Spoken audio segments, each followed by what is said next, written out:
welcome to the Creation Grounds podcast, where we break down the success, habits, and the life of people in creative fields, discover how they've gotten to where they are, what they aspire to be, and how you can live your dreams too. Let's get to the show. We are very excited to have a very special guest in here, a Morehouse man, a Husky alum, representing in New York, booking things left and right. His name is Brantly. Welcome to the show, man. Hey, thanks for having me. So we're just going to dive right in, man. We're interested to know your story of how you made it from Illinois all the way to the East Coast from Morehouse. Whew, all right, so starting out. So I was born in a town called Belleville, Illinois, which is about 15 minutes outside of St. Louis. Military brat. So my father was in the Air Force. Moved around a little bit, but mostly we just stayed in Illinois. We lived in Hawaii for a little bit, but that was it. So I finished, when I came back from Hawaii, I finished high school. Went to Morehouse in Atlanta, and I majored in. Actually, I was majoring in English, but then I took acting as an elective. So when I took that class, our first assignment was, of course, to do monologues, whatever, and I found myself enjoying it. And this was still my freshman year, and so on the day that it was time for us to actually present the monologues, Crystal Dickinson, you may not know of her, but she's a beast. But she was our teacher at the time at Spelman, because you can cross-register from Morehouse to Spelman to take drama classes. You had to, because Morehouse didn't have an actual drama major. And anyway, so the first day of monologues, I do my monologue, and she asked me, "Brooks, are you a drama major?" And for whatever reason, I said yes. Okay. And then I changed my major that night, or that following day. Wow. So you owe your career to Crystal Dickinson. A little bit. I actually, for the first time, I was able to tell her that. When I went to go see Seven Guitars, right? Seven Guitars, yeah. I was like, finally, full circle. Thank you. And then so in Atlanta, doing the Morehouse thing. So I graduated in 2007. So right when I graduated, I was able to. Actually, I did this with Cara Patterson, who's actually on Broadway right now doing Jitney, killing it. Did you see that show? Yeah. This is a side. That show is dope, man. I saw it the other night. Yeah, I saw it. It's kind of crazy because now, at this stage in my career, now I'm watching peers. Now I'm watching peers and celebrating the work of my friends who are doing amazing things when, years ago, that was just something just to dream about, Because when people ask me what I want to do and how I envision my own success, I tell everybody the same thing. It's really about doing great work and celebrating that great work with my peers. And doing that consistently, That's my ideal situation. So it's kind of fun watching, my friends sort of progress in that kind of way. That's dope, man. Kind of going over. So with your time at Morehouse, what was a key takeaway that you learned about being a man of color in America? How does that help you navigate life? Well, I think with Morehouse, it kind of gave me instilled in me a competitive drive, and a sense of self-responsibility for myself and my community. In the arts world, I strive to build a artistic village, a home, because that's what it was for me in the AUC, the Atlanta University Center, which is comprised of Morehouse, Spelman, Clark, Morris Brown, Morehouse School of Medicine, all those are academic it's an academic village. And when you go to Morehouse, it is sort of like a family sort of experience, especially your first couple years. There's a lot of it's a private school, so it has their own policies and rituals and things like that sort of instill certain messages within you. Nothing strict, but very, very community driven and forward thinking. That's why I can put it. Yeah. And I kind of sort of carry that mentality into my work going forward, just in my own private, artistic, professional life, striving for excellence, understanding that no one actually has to care about your circumstances. You have to care, and no one's gonna make no one's gonna care as much about your priorities than you. And, for sure. It's that took away a lot from Morehouse. I actually have notes from certain Every so often, once a week, you have this thing called Crown Forum. And everyone meets in King Chapel, and you have a keynote speaker and things like that, and you're encouraged to take notes or definitely attend. You actually have to attend several in order to graduate.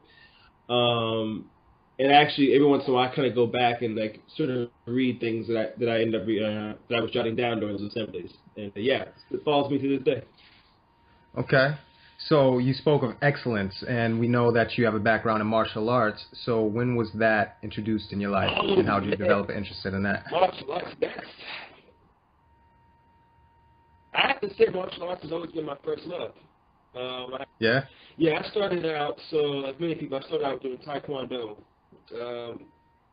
That was when I was 6. I would always, I was a very active, hyper child. I would be climbing things and stuff like that. And my mother noticed that, and my father, but my mother pointed out that she noticed that I was always defending the underdog. That was her thing. I was always really concerned with the protection of my friends and stuff like that. So she took me to Master Song, and who's the sensei over at a studio that taught Taekwondo, and then I went from that dojo to Tang Sudo, which is another Korean-based martial art, but just a bit more hardcore. Okay. And then when we moved to Hawaii, because remember it was an Air Force brat, moved to Hawaii, then I stuck at Okinawa Kempo, which was Japanese-based style, and that's where I got experience using a lot of different weapons. So now, in the theatrical world, I'm very interested in developing fight choreography, kind of have a couple of projects that I'm actually working on now. I like my martial arts background influences my career immensely, whether it's through work ethic, discipline, exercise, just my total outlook on life itself. Definitely. That's dope, man. So you go from Morehouse, and now you're coming up north to the cold, to the snow, to the changing weathers at Uconn. Yes, I am. So what was your experience like at Uconn when we first met? Okay, so we're talking about coming from Atlanta, Georgia, to Storrs, Connecticut, and so I went up there for grad school, and I did it through URTA, and I went up there to visit actually, and it was during the winter too, because that's when all the grad schools normally do the recruiting, and I didn't see anything. I felt like I was in the middle of nowhere. But then I thought to myself, this is exactly what I needed. Because like I said, I grew up a very hyper, I never actually been tested for ADHD, but I wouldn't be surprised. I like to call myself like I'm unofficially diagnosed. But but once I was up there and I saw just all that was there was the program and the trees, and that's what I needed. I needed to be isolated, so I needed to focus. I tell people when they ask me about my grad school experience at UConn, I say I felt like I was like a monk that went up the mountain to the temple to train for 3 years, and then I come back down to the city, ready to be among you, But it was hard. The training was great. The training was intense. It's 3 years. It's 3 years in the woods. But I got to work with amazing, staff. And what I really miss now is like you're constantly bombarded with amazing material. That's what I miss too, man. Yeah, for sure. Great, without a doubt. And it's a process. It was definitely a process going through the program, but I find that even now I'm still learning lessons from it. Now, I graduated 2011, so 2017 I'm still picking up things, and things that were taught to me then, they're finally landing now. And whether it was just an incubation period, or I just needed to experience certain parts of life first before I could actually receive the lesson. I do find that on the back end of things, there are things that are resonating from those lessons in the past. So when you're building a character, is that process the same with each character?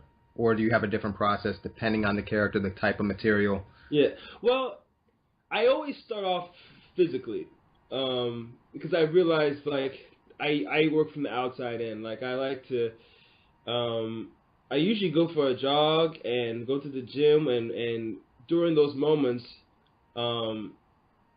as I explore just whether it's an endurance, whether it's a shape, whether it's tempo, whether it's my own breathing pattern, I kind of just fool around. It's sort of like a jungle gym kind of method. I literally just explore how the words fit in my body, because that's my way in. With my mind, I get really fuzzy really quickly if I try to approach things on an intellectual level first. I like to let things be a bit more visceral for a while before I commit to anything, before I even try to rationalize the whole concept of the scene or the moment. Just how do I feel and how does it literally move me? Yeah. And, and I incorporated a lot of martial arts into that. Yeah, I was gonna say that's probably where it comes from. You've been doing martial arts since you were 6. It's probably you're very in tune with your body. Um, in terms of, so now we're gonna talk about a very deep concept. All right. How do you define love, and how has it enhanced your life and your career? Because you're a hubby now. Yeah. Yeah. You wifed up, booed up. Ah, So oh, there it is, the ring. ah. You guys can't see it, but he's flashing it. There it is. That's a big one. I call her midnight. It's midnight. Midnight. So the question was love. Give it to me one more time. How do you define? It's kind of a deep question, Okay. but how do you define love, and how has it enhanced your life and career, if at all? Well, I find it to be, one thing, love is a verb. And that being said, love is having the utmost regard and respect for a thing or a person or a concept that is other than you, and honoring that.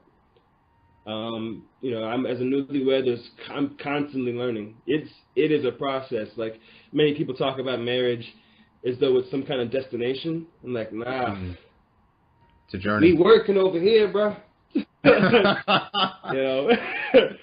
It's a journey. It's a journey, and it's one worthwhile if you know that you're with someone who you're supposed to be with. I mean, which is, I know I use the word know, like you know it, but it is true when you know, you know. I when you have a partner, because imagine knowing, that no matter what, you got someone that's gonna have your back. Period. And walking through life, and it's not always gonna be a perfect situation. That's not human. That's not realistic. But it doesn't mean that it can't be fruitful. Just because the process can be hard sometimes, because the rewards are just, every day I learn more and more about different ways I can love, about different ways I can be more receptive and responsive to love and all the other stuff, even outside of my marriage. Yeah. So tell us about a time when love wasn't perfect for you. You've been hurt. We all have. How'd you come to believe in it again? I think that's something that a lot of people struggle with. Yeah. It's very human. What made it worth to you? You mentioned that when you know, you just know. Right. So your wife did that for you. And what would you say to anybody who's jaded about love, who's just like, if they're a man, they're like, all women are the same. If they're a girl, they're like, all men are the same. Or if they're gay or homosexual, all whatever it is, their preferences. Well, so there was a quote that somebody told me a while ago that stuck with me, if I can remember it without butchering it. But it's something that kind of comes to the surface right now. I think it was the best use of life is love. And the best expression of love is time. And the best time to love is now. And that was something that's sort of been following me for the last few years. I think ever since I actually graduated and moved to New York, that's when I first heard it. And the part that really got me was the best expression of love is time. Because it's the one element that you can't really get back. It's no one has any spare time. It's just the one thing that you'll never get back. And it's in many regards, time is another ultimate sacrifice. Yeah. And so then, there was a time where I would allow myself to give up too much of that time for people who were not enriching and nourishing my life. I recall there were times during my single days actually where I think it was she didn't call back, and I allowed myself to continuously be disregarded because I had an idea of what love was, and to me at that point, love was about affection, love was about sharing things, and love was about talking nice and doing great things for each other. But I didn't understand what love fully encapsulated, and that was respect for a person's time. Mm-hmm.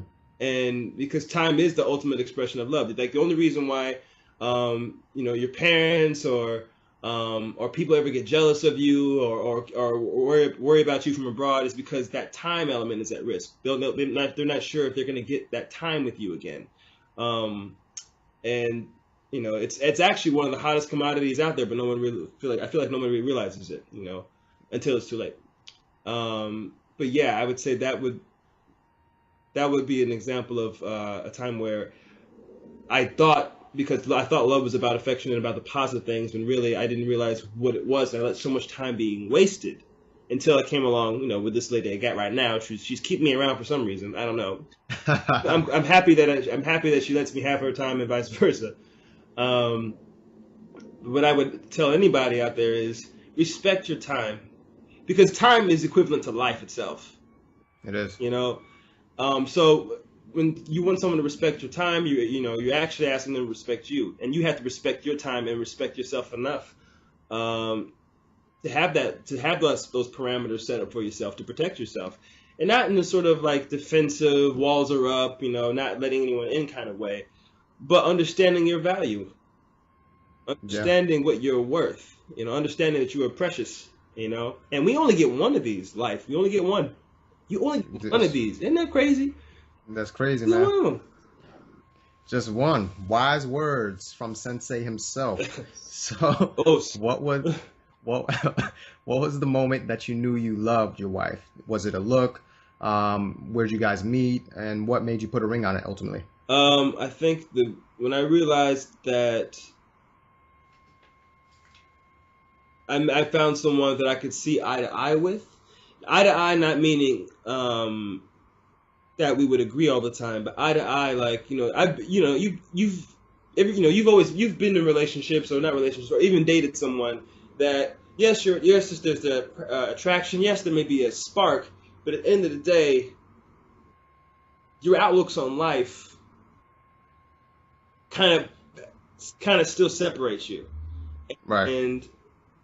And with that sort of, because there's nothing wrong with being different, but when there are fundamental differences, you guys, it's just hard to end up being on the same page, Now, my wife and I, we are different. Now, we are different people. She's a Southern Belle. She's from Pine Bluff, Arkansas. Okay. And we have a lot of different opinions about a lot of different things, and we're passionate about them. But when I look at her and I see her eye to eye, there's a level of respect that I have for her that has nothing to do with me, Right. We know that we would be fine without each other. And yet we find ourselves needing each other. And I feel like that dynamic to me alone speaks volumes and lets me know that I'm with someone who is worth my time, and she's deemed apparently that I'm worth her time. And there's that level of respect. Because respect and honesty, those are like the pillars, I feel like, of any relationship, whether it's professional, whether it's romantic, friendships, all that stuff. So go ahead. Is that kind of like the key? So you kind of branched this question already. So we talked about romantic elements. Would you say that romantic elements of keeping a relationship alive are the same principles that you would have for friendships, for business things, for any kind of relationship? Yeah, I mean, so it's the same. I feel like I married my best friend. I would have to say, like, whatever that arrangement is, you have to honor that, and you have to work to maintain and protect it consistently every day. So principally, yes, there's a lot of overlap, a lot of parallels, regardless of whatever dynamic the relationship has.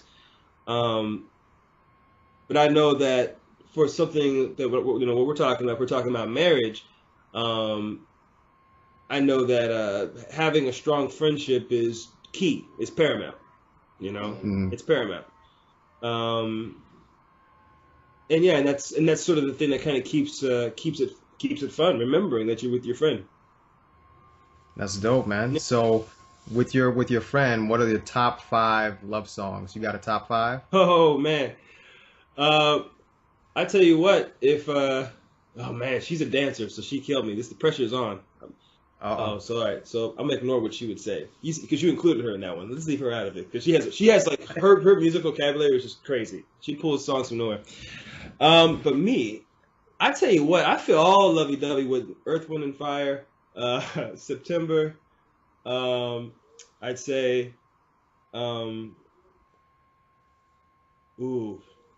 Um, Isn't She Lovely? That's Stevie Wonder, got it. yeah, Stevie Wonder. Uh, what else do I have? Oh, Music Soul Child, Love. That's That's that's me. that's That is yeah, that's you. that's me right there. That's my little. Um, I had a music so I was a big fan of it because there's a couple. I'll just settle for one single from that album when he first came out. But yeah, because I could include a Girl Next Door too. That's good too. I think you know what I just did. You just did. So that's four. That's four. And then so one song. So we just had not too long ago we got our wedding video or wedding trailer video sent to us. And when they were editing it, they asked us to send them a song that we liked, and we ended up finding the song with Neo. It's called like "The Best Thing I Never Knew I Needed" from the Princess Frog soundtrack. Okay. Princess Frog in the cut. Yeah. But hey, that's my jam. That's my love jam. It's the best thing I never knew I needed. That's dope, man. Yeah. So your Broadway debut, man. Yes, Congrats. coming up. Tell us about that. Okay, so I mean, I'll be in Significant Other, which will be at the Booth Theater. Come check it out. I actually was it's an understudy role for it, and I actually was understudying with the production when it was off Broadway at Roundabout at the Pels Theater, and sort of really after that production closed, producers said, "Hey, we like it. We want to bring it to Broadway, and we just want to bring everybody who was involved in the project with us." And so now it's happening. So it's kind of dope that my very first official Broadway contract I didn't have to audition for. It's just one of those things that just comes from like just works out. Just worked out that way. That's dope. Yeah, so I'm pretty excited about it. Got a lot of great actors in there. Lindsay Mendez and Gideon Glick and John Bellman, Sass Goldberg, a whole bunch. Luke Smith. It's a great cast. And I'm looking forward to it. It's going down. Like I begin rehearsals the end of the month, and yeah, I'm looking forward.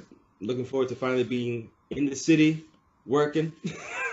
Yeah. Because you've been all over the place. You've been upstate. Then you did Fly. Was that where'd you do Fly So at? I did Fly. So that? that was the co-production. So that was between Crossroads in New Brunswick, and New Victory Theater on 42nd Street here in New York, and then at the Pasadena Playhouse out there in California in Pasadena. So it was a co-production with Ricardo Kahn directing. Cool. When do you open? Do you know the opening dates for Significant Other? Oh, I should. Ooh. But February 13th, I believe, is it. Don't quote me on that. Okay. But in February, like previews and all that? Yeah. And how can people contact you, brother? You have social media, you Oh, got a yeah. website. You can contact me on the gram. I used to be Limitless 35, but since Limitless came out, that TV show, it kind of put a damp on my vibe. So now I'm just B Brantly 35. B Brantly 35. Brantly How you spell 35. Brantly? Same thing for Twitter. And I have a few things that I'm working on right now. I can't get into the specifics of it all, but just know that one might be a series, and another one might be a series. And then I have a studio class that I'm teaching about. And if you're interested in developing any sort of material for your reel, and you wanted a shot and you wanted it to look like it actually came out of a feature, come holler at your boy Brooks Brantly. Real Technique. Is that the same? What's the website for that, for the film reel? For the film reel, so the company is called Real Technique. We actually ended up launching. We're going to launch it at the end of the month. And don't worry, we'll be blasting the internet full of plenty of information for people who are interested. And really, young actors who are interested in really, just building material for their reel, and without having it look like something generic. We don't do just blue backdrops and and you talking to the camera. Like, it's gonna feel like a scene. We'll have a gaffer, we have lighting, we have a DP. We got the material, and we have the equipment. So look out for that. Real Technique. Dope, man. Much love for coming on to the podcast, and much out, man. success. Yeah, man, for sure. Thank you. All right, man. All right, have a good one. That's it for this episode of The Creation Grounds. I'm your host, Aaron Lloyd. Be sure to check out our Instagram for future and previous guest info, and check out our YouTube channel in the show notes below. Email us with any suggestions at thecreationgrounds@gmail.com. And if you got something out of this, I'd really appreciate if you spread the word and the love. Until next time, this is Aaron Lloyd telling you that the sky is the limit. Stay creative.